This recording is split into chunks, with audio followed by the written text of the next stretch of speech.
happy Thanksgiving. How are you guys doing today? Welcome back to the RC barn. We're going to be going in and celebrating our dinner here in probably a couple hours. So I got a little bit of time out here this morning to go over the Morris Hobbies Knife rebuild. She's just about done here. I'll get you show you what I've got accomplished here. Everything's hinged. Control surfaces are made. There we go. And getting on to some final assembly here. So anyways, went ahead and hinged everything. I don't remember where I was left off last time, but on the ailerons and the rudder, I ended up going ahead and doing the row barbs. I think I went over that already because it's easier to drill through the old hinge material rather than try to slice it and dig out what was left. It's something I like to do. I went ahead and sealed the hinges because my gaps weren't, oh my god, the best. So I went ahead and sealed the gaps on the ailerons. That'll help make the ailerons a little more effective and more authority because there won't be so much air going between your gaps. You can do that a number of ways. You can cut you off a piece of monocoat the same color as you got on the bottom. That's where I put mine at. I usually go about an inch, inch and a half wide all the way down, and then you fold it loose side towards you, and then stick the crease on the hinge line, and then just cover it. Make sure you can get full deflection out of your surfaces after you're done. I had to change the servo out. The elevator servo wasn't, after plugging it in after the crash, wasn't too happy with the fit of the servo arm in there. It was the one that got the most damage to the servo arm, and it sounded a little off. So I'm like, well, for cheap insurance, let's just put a new servo in there. So I grabbed a new Futaba 3004 and put in there. That's working real good. I went ahead, if you remember on the original one, had eye rods in the back,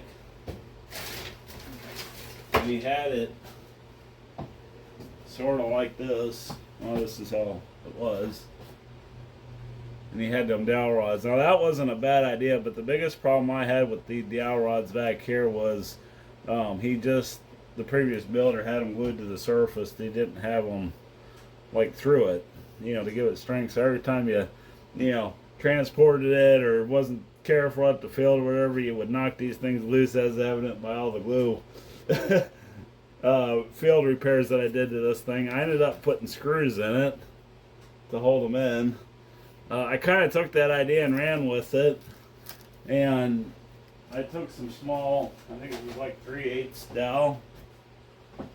Can't hardly see it here. And what I did is I took some 3/8 down and drilled a hole through it. Except I didn't go back with the nye rods. I just put 256 rod all the way back. Drilled a clearance hole and then drilled a hole through the fuselage, glued them in place, and ran my rods through that. And that seems to be working really good. I gotta glue that one in yet. But anyways, that's what we got going on there. And then I went ahead and replaced all the troll horns on the surfaces because the old ones were getting a little on the brittle side. Let's see. You can see if we can show you a couple of them here. I went ahead and replaced all of them. All new rods. Kept most of the servo arms as were. I could probably trim them back. Probably won't worry a whole lot about it. Z-bends on the servo arms. So what we got left to finish there is just got to straighten all the surfaces out, get them true because they're not very straight, but they are working.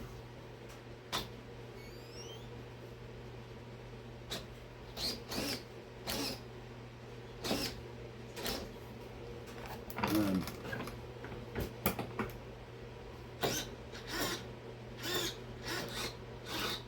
that rudder servo is a metal gear servo, pretty high torque. this plane does need it. It does have quite the authority on the rudder, and you use it a lot when you're flying because it's, well, it's a knife, you know, the knife. Known for knife edge, this is the easiest plane I've ever had to do a complete knife edge loop without really any other thing. So anyways, got throttle set up. I went ahead and moved the tank. Used to be sitting in here. I didn't really like the idea of all the fuel sitting in the wing in case of a future leak, and it was kind of a pain to get to because you had to pull the servos to slide it out and to do any maintenance to it. So I went ahead and just did the old school thing of putting the tank on the side with rubber bands and a couple hooks and a little foam padding in there. That works just fine on my other planes. And the nice thing about this is when you're out flying, you can do a little flyby and see your fuel levels. I mean, that the pogo stick up there, you know, that one there has the fuel tank on the outside of it, and I regularly do a little flyby with it after flying it, and I can pretty much run that tank down to empty and still fly on you know, with the engine still running. So anyways, prop selection. I had a 10.8 wide on this. That worked okay. It didn't do what I thought it was going to do. The idea is that this engine used to be on one of my quickies, swinging a little 7-inch prop at about 18,000 RPM. I was getting out of this with the jet muffler on it. It was just such a sweetheart of an engine. I was kind of getting tired of tearing these engines up. They're getting a little harder to find. This is an OS40 SF. So I took it off of there and then ended up putting it on here. So wasn't quite sure how that tuned muffler would react to a bigger prop. So in the back of my mind I thought, well, it's a 10.8. It's a little big for the prop, for the engine. Usually run 10.6 on these.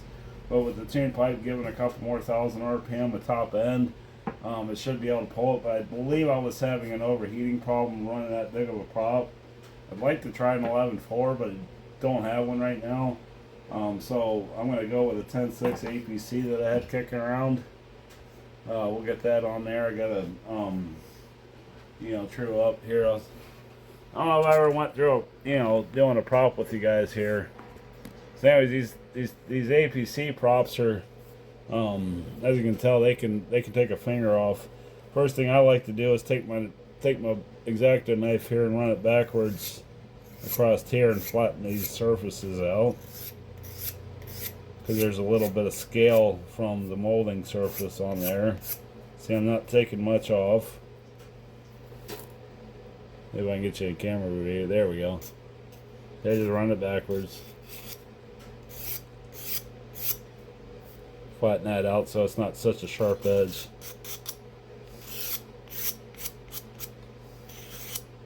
I will have to get a prop, the 11.4 for it, and see how that would react. Oh, where's my damn balancer at? Light box maybe? Should have been a little more prepared. That seems to be the... There it is. I'll just make sure the bigger one.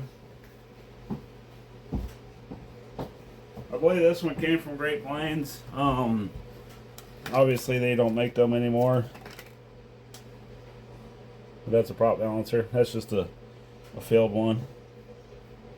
Anyways, you unscrew it.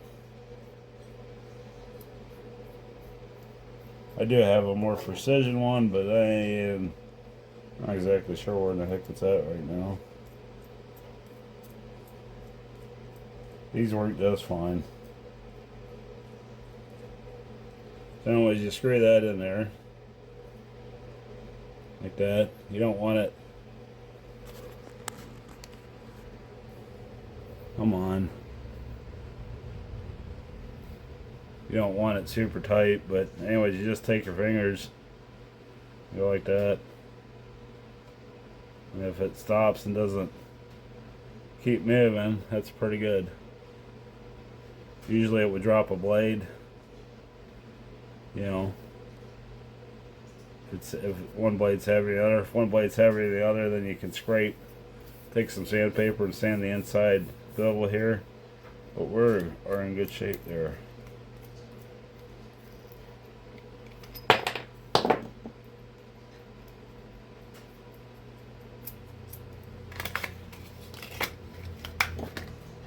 Put your motor on top dead center. You can feel that with the compression. See how easy it is to turn.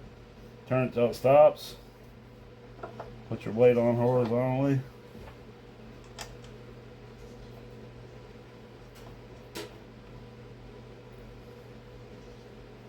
The reason why we do that is,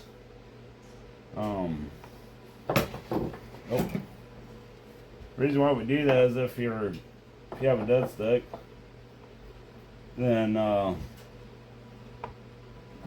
it can pop up.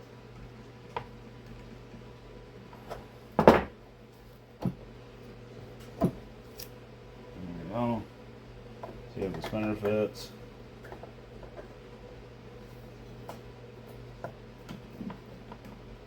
There's that.